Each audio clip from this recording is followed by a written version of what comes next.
فاللي هو سي ام او يا اسطى، انت اصلا الشركه كلها 4 انفار يعني. انت لو لقيت ده اصلا هتلاقيك بتوصل لمستوى السينيور اسرع اضعاف من الطبيعي. مش موجود في مصر، مش عارف مش هتظبط ليه.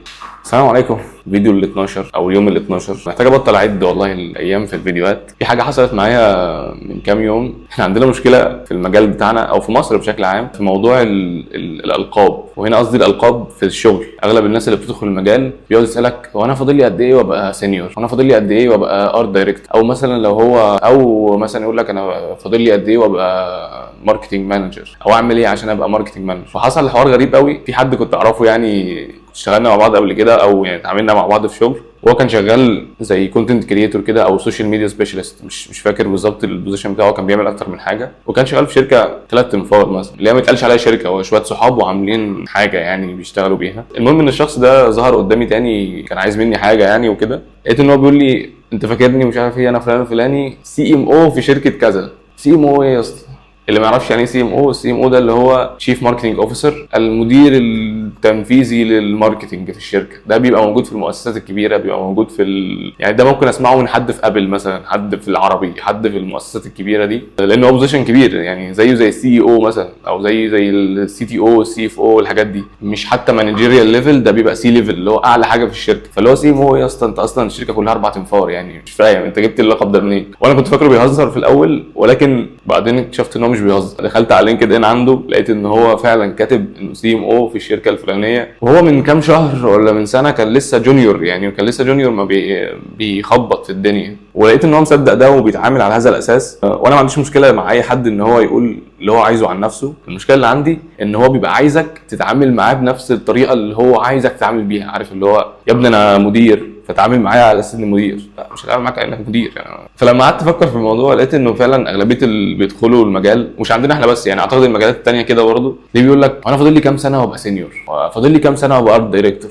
اعمل ايه عشان انجح؟ فمش عارف هل الناس بقت بتسعى للقب لمجرد اللقب، اللي هو ابقى سميت نفسي كذا يعني. بشوف ناس برضو بتفتح مشاريع او حتى يعمل بيج على فيسبوك مثلا عشان يبقى اسمه فاوندر لكذا، سي او مش عارف كذا. بقينا بنسعى للقب ونسينا الحاجه الاهم، اللي هو اللقب ده بيعمل ايه، او البوزيشن ده او المكانه دي المفروض بيعمل ايه الواجبات اللي عليه والمسؤوليات اللي المفروض بيعملها. لا احنا سيبنا كل ده وركزنا ان انا يبقى اسمي كذا. ايوه يعني انت لما سميت نفسك ارت دايركتور ولا سميت نفسك اي بتنجان، ده فرق في ايه يعني؟ ولا مرتبك زاد، ولا رحت مكان نظيف، ولا بقيت شاطر اصلا في مجالك. انت يعني بتحاول ان انت تبين بس ان انت تمام، ان انت كويس، ان انت شاطر، انت بتتقدم في الشغل بتاعك، بس في الحقيقه انت ضايع لو انت بتعمل كده. انا مش قصدي عليك يعني انت بتتفرج، بس بتكلم انه اللي بيعمل كده بيبقى بنسبه كبيره هلاس يعني، او اللي هو بيهبل في الدنيا وفاكر انه لما يسمي نفسه التسميه الفلانيه يبقى هو كده تمام. مش عارف ليه حد ممكن يبدا يومه بحاجه زي كده يعني.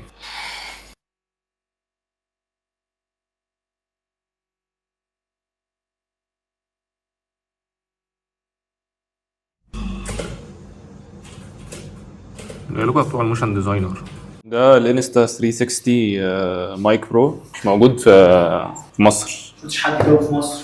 جاي من عند هاري كين. ده 4 مايك، 2 بيتحطوا هنا و2 لوحدهم. دي صورة استاذ ابو زيد بيتست المايك. دي شاشة انت بقى بتحط عليها اللوجو بتاع لوجو الشركة او لوجو البرنامج اي حاجة. بس حوار انه كبير ده رخم صح؟ دي شاشة بقول لك زي شاشة الكندل. اصلا دي ما بتطفيش يعني، انت لو طفيت المايك هتفضل موجودة كده. طب ما حلو ده عشان ما تاخدش جزء من تاخد البطارية. اصلا البطارية ايه. هو ده الشكل اللي بيجي بيه، وبعدين بقى بنغير الصورة دي للحاجة اللي احنا عايزينها. جامد والله. استنى بقى لما نجيب اللونا الترا. بص انا ظاهر في الكادر اهو.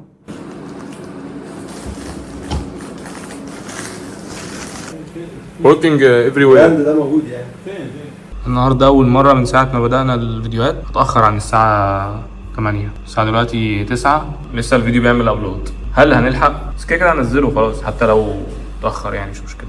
تخيل ان في حد صغير دلوقتي داخل لسه المجال بيتعلم كونتنت كريشن او عايز يدخل مجال الماركتنج يعني، انصحه نصيحه في حوار البوزيشنز والالقاب والقصص دي. بص، قبل ما يدور على الجزء ده يدور على هو شاطر في ايه. ماشي. والله لو لقى ده وتمرس في الحاجه وبقى اتقل واحد فينا، هيحط على الترابيزه اي سعر هو عايزه. وده عن طريق ان هو يروح يجرب كل الحاجات دي. ففي البدايه ما يدورش ازاي يبقى، يعني انا كنت داخل كده بنفس المنتاليتي، ازاي ابقى ماركتنج مانجر. عايز ابقى ماركتنج مانجر برضه او ارت دايركتور. رحت اصلا دخلت كونتنت كريشن عشان ابقى في الحته دي. ايوه. فلقيت انه لا، بعد ما جربت حاجات كتير جدا في التخصصات لقيت ان انا بنور هنا زي ما اتكلم في الفيديوهات اللي فاتت، ان انا لقيت عندي 3 حاجات اللي احنا اتكلمنا فيهم.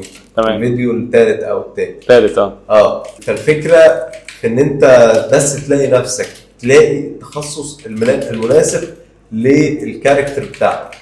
لو لقيت ده وتمرست فيه، انت لو لقيت ده اصلا هتلاقيك بتوصل لمستوى السينيور او مستوى التقيل في السوق اسرع اضعاف من الطبيعي. لا بس يقاس انت بيه. خلي بالك، لا يقاس بيه في الشركات.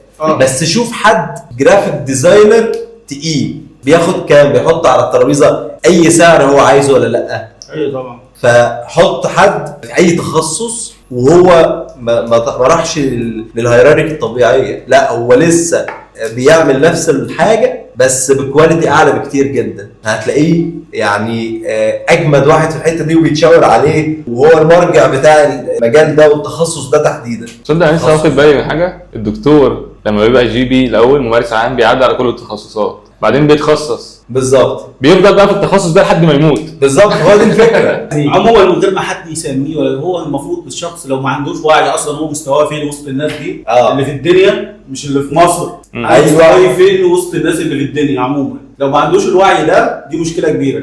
يعني لو مش عارف انا في مجالي اجيب كام من كام، هو اللي عارف ده من غير ما حد يقيمه كده لسه مش متمرس كفايه او واخد مقلب في نفسه. لو شايف ان هو جامد يعني. لو شايف ان هو جامد بس هو بيطلع حاجات اي كلام. او العكس برضه، اللي هو الامبوستر سيندروم يعني. اخويا يا عم. صح.